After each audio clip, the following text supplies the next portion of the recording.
Hey guys, this is Andrea Fappani. Thanks for joining me today. We're here thanks to Bimeda, the makers of Polyglycan and Equimax. Go to bimeda.com to check out all their great products. And I hope that this is going to be useful for you, no matter if it's going to be a reiner or whatever horse you're riding. I believe that these exercises we're going to be talking about today is going to make you a sharper rider for a better experience. What I'd like to talk to you guys today about is the importance at home to concentrate on pattern work.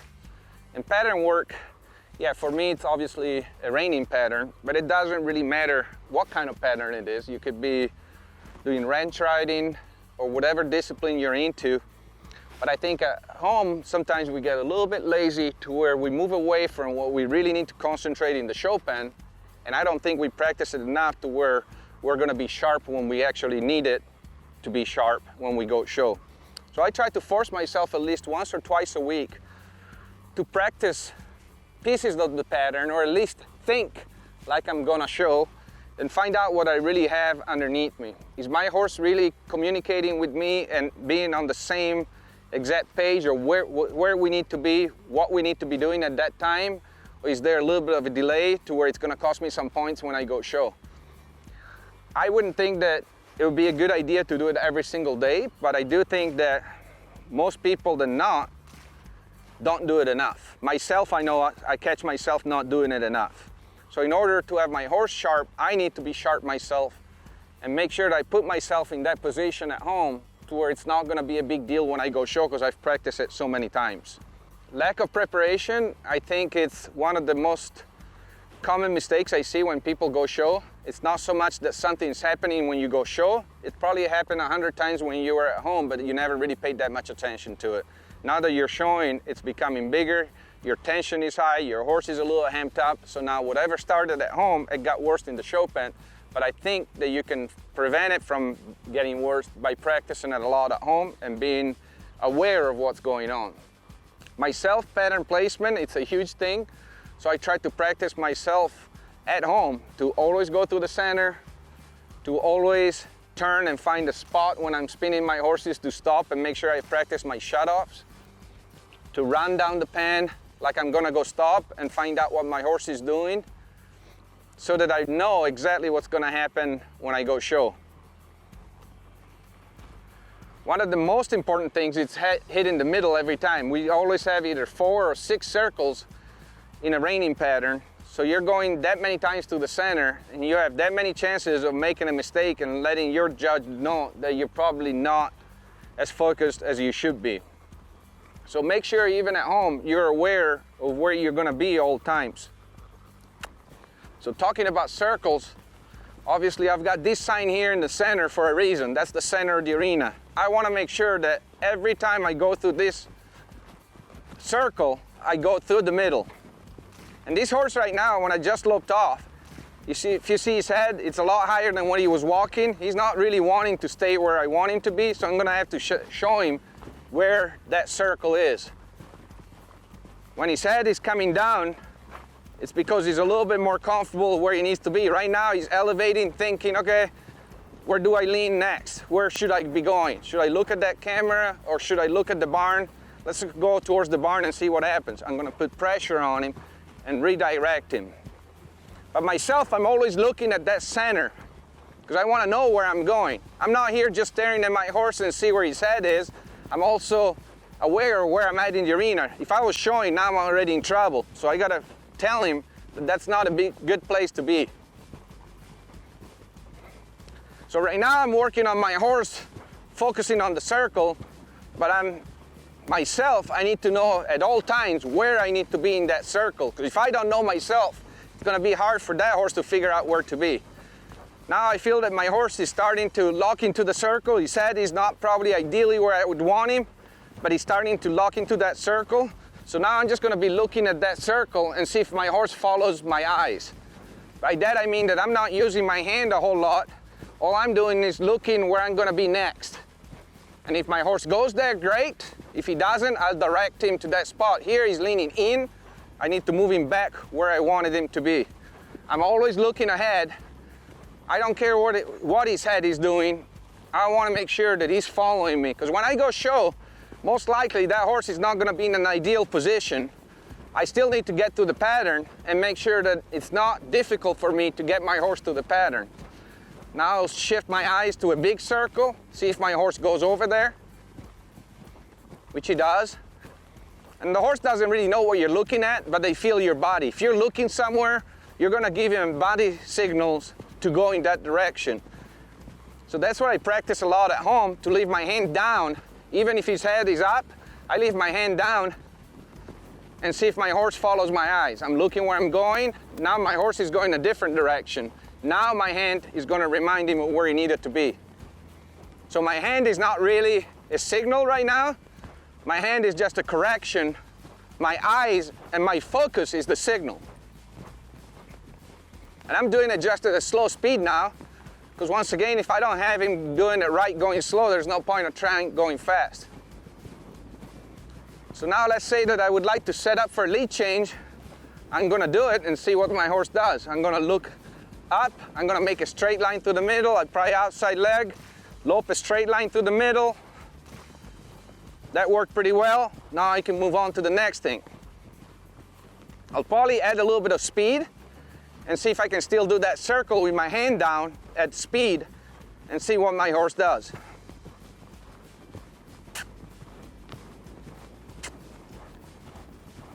Leaning out again, redirect him, keep that speed. And I keep looking ahead, I'm not looking at my horse. Here it feels pretty good.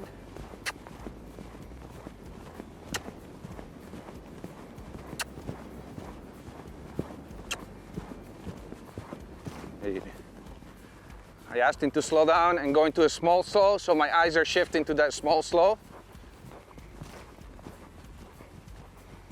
But my hand is real quiet. My hand is not doing a whole lot right now. The more you can sell to the judge that you're not doing anything on top, the higher your points are going to go. The more you're telling the judge that you're doing the job instead of your horse, the less they're going to want to reward you for it. And the reason why I say sell, because that is our job. It doesn't matter what you're doing. You got to sell it to the judges. They're the ones giving you the points. You got to sell a good picture to them and make it look like this is the best this horse has ever felt. I love what's going on underneath me. So your presence has a lot to do with it.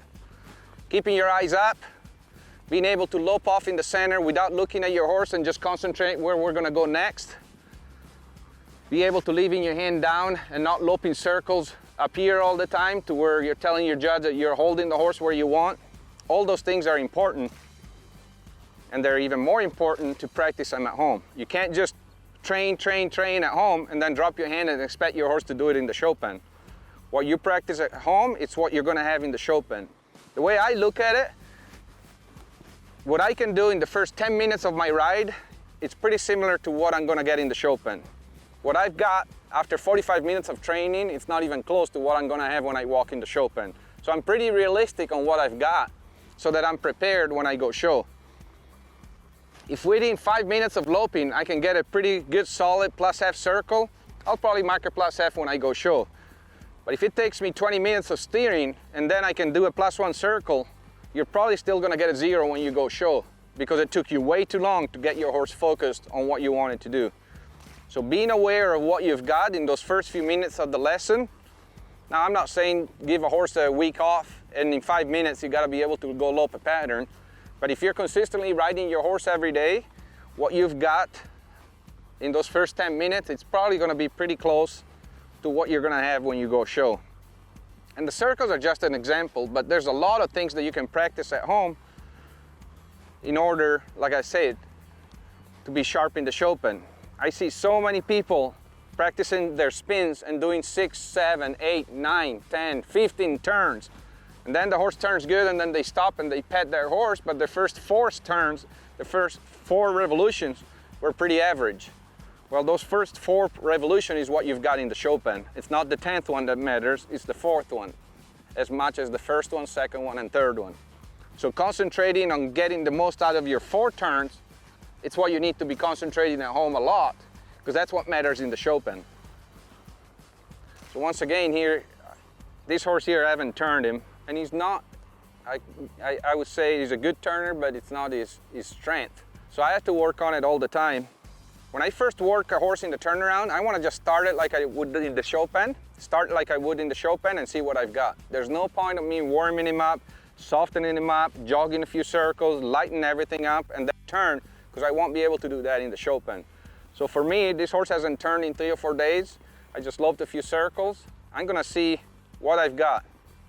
Not a whole lot right now. Meaning that, what did that horse do? Nothing happened when I first moved my hand, and then the next thing that happened, he walked out of the turn. So now I know what I need to work on, the start of the turn.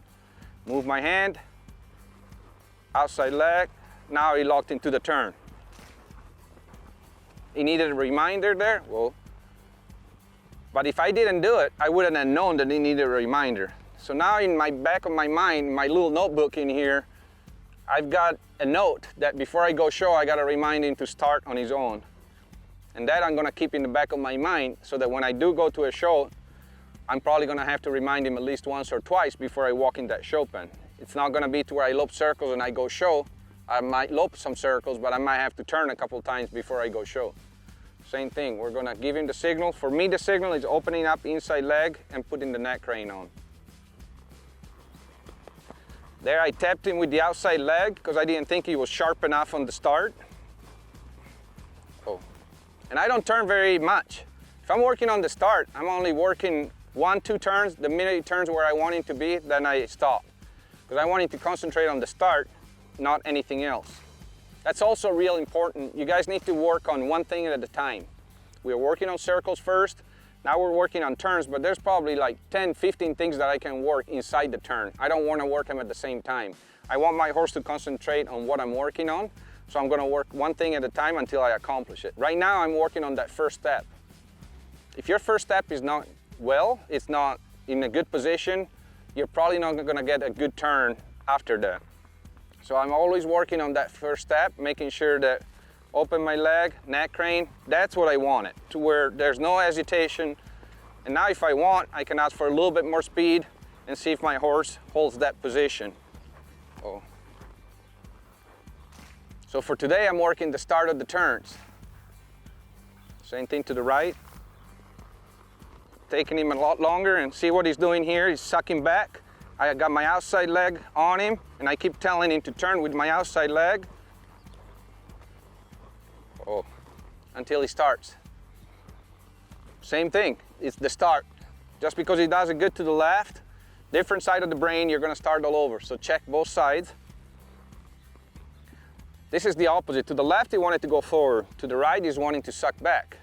So if he's wanting to suck back, I'm not gonna go out of the turn and take him away from the turn. For me, myself, I like fixing it right when it's happening. So if he's sucking back, he's gonna find more outside leg until he starts turning. That's where he starts turning. I'm gonna turn him loose there, not kick anymore, whoa, and stop. We're working on the start. I want that first step to be correct. Not under, not forward, right where it needs to be. Still under, outside leg. Oh. Give him a second to think about it. And then I'm gonna give him the signal again. Still under, now it's good. Oh. I'm looking for that first step to be good, not the fourth one. Yeah, it's getting better, but it's not where it needs to be. So I'm gonna keep working on the same thing. When I open my inside leg and move my hand, it needs to take the right step, like that. Oh. You can even do just one turn and stop.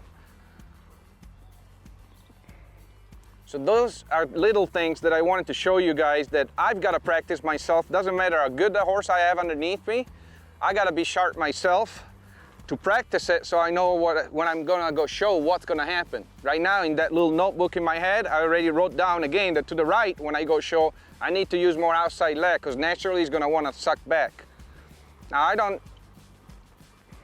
if this doesn't happen tomorrow and it's just a fluke, I'm not gonna think about it too much. But on this horse, I know that it's pretty consistent. To the left, he's thinking forward, to the right, he's thinking back. So when I go show, to the left, I have a little tighter rein to prevent him from going forward. To the right, I have a lot of rein and a little bit more leg to get him to go forward and not suck back as much. None of these horses are perfect. I mean, once in a lifetime, you're gonna have a horse that does exactly what you want most of the times, but you gotta keep working at it, and it doesn't matter how nice of a horse he is, how good-minded he is, how talented he is, you gotta keep practice things in order to be sharp when you go show. Once again, the more preparation you have, the better success you're gonna have if you're in any kind of competition. So my advice to you is get yourself uncomfortable at home and practice being sharp at home so you can be a lot more comfortable in the show pen.